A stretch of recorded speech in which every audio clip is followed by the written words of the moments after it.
the power of having the data that we have within Connected Care and population analytics allows us to characterize patients more clearly.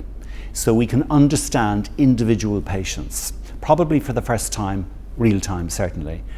And once you understand an individual patient, once you can look back at their activity in the last year, which we can already do, particularly if you know what the profile of that activity has been, and you can automate this, then you can predict what that patient will need, what information, what access to services, what information about services.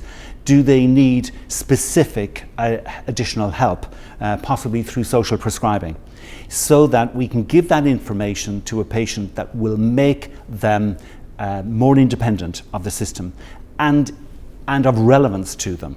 So information that they're particularly interested in. We could also automate a response from the patient as to whether they found this interesting or particularly useful. And we can follow up through the same data what happens to their activity.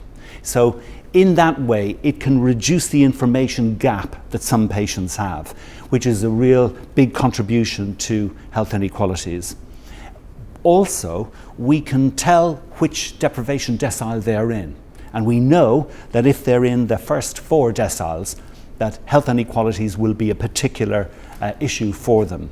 And we can proactively look and see whether they have any of the conditions that are a lot more prevalent in those deciles.